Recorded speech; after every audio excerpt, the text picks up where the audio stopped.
These are the 5 lessons I've learned from working with a $100 million CEO. Like, for quick context, my business is taking videos and podcasts and just content and then clipping them up and then going viral with those clips, right? So I'm able to consume this content basically every single day. And I was able to talk with people on this team and then a quick call with him personally for 15 minutes. So I've been able to learn quite a few things from him about the business, about life, but mostly stuff for business. Number 1, asking for help, or just asking for stuff in general. One of his pieces of advice that he puts out is ask for help. So what did I do on the call when I got on a call with him? I asked for help. So I was like, yo, I know you know a bunch of wealthy people that could actually really help me. So why don't we do this? Why don't we do a referral program where you send me people and then I'll pay you a referral fee. So like 10% a month, which is actually pretty good for him. I basically get free clients on demand and they're like really wealthy, right? So they can afford my service. And the second thing is asking for more money. First example was also with Dave. It was about pricing. I'm not going to share exactly how much he pays me. The RS of watching, he basically undercut me and I wanted a certain number. So I literally went back to a book that I read like the month prior. It was like a sales book, I don't remember what it's called. I'll put it up on the screen.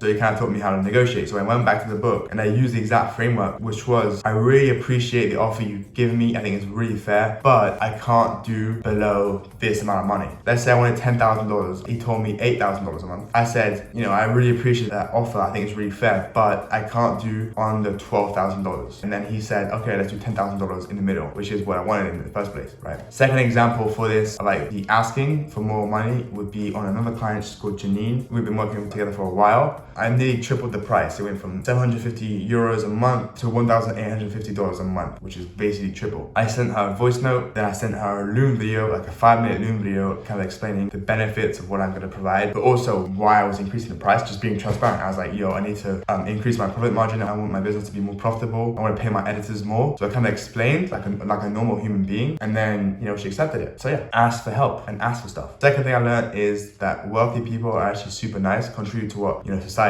tells you. You know, it makes it seem like, you know, they're selfish, they don't want to help anyone, but it's actually the quite opposite. They're actually super nice and they want you to succeed. So with Dave, for example, he knew I was super young. Same thing for Janine. He was asking me, oh yeah, how are you balancing school and the business? How do you plan to scale? You know, if you need any help, ask me. Free business mentors, because they know I'm young and they want me to succeed. Lesson number 3 is abundance. So about 6 months ago, I would have never thought that competition was good. I was like, if this person gets a client, that means I'm losing a client, which means I potentially am losing money. But I realized that that's not true. We don't live in a zero-sum game. If someone wins, I can win as well. There was a 14-year-old kid about a month ago that came up to me, messaged me, yo, I need help with my business. Maybe 6 months ago, I would not have shared anything because I was like, this guy's in the same business as me. If he gets a client, I'm gonna lose a client. But I just told him everything. I gave him a script. I gave him everything I've learned on a call for free because, you know, I'm just passing it down. He's not gonna make me lose. And then a few days later, he literally came back to me and he told me he closed like a $1,000 client. So anyway, we live in an abundant world. There's so much money out there. Go help people for free. Number 4 is kind of random, but the length of meetings that people have, wealthy people have, are pretty short. They're like 15-20 minutes. So I've been on 2 calls with like super wealthy people. One of them was obviously the $100 million CEO, and the second guy, he literally lives on a private island. They have 20-minute meetings, and what that does, it kind of constrains our mind to get all the information out in those 15-20 minutes. You'd be surprised. You could get the same information out in those 15-20 minutes than like an hour call. We all have the same 24 hours in a day. How are they able to do so much more? Because they're more productive. And the definition of productivity from Alex Hormozi is time times leverage. So you need to be more efficient with your time. Implement those 20-minute meetings and you'll be surprised how much information can be shared in those 20 minutes. And number 5, it's also kind of what I've learned from Alex Hormozi. The work just needs doing. And in my case, an extra 10-15 minutes on a video, I'll upload it and then I'm like, oh, I should change that. Maybe in the past I would have been like, oh, it doesn't matter. It's fine. It's just a little detail. But that extra, you know, changing up the music, maybe adding an extra cut could result in, you know, an extra 100,000 views for a video. Do the extra work, especially I'm young. Like I have so much time in my life. I have so much energy. If I'm not putting all my work in, what am I gonna do when I'm 60?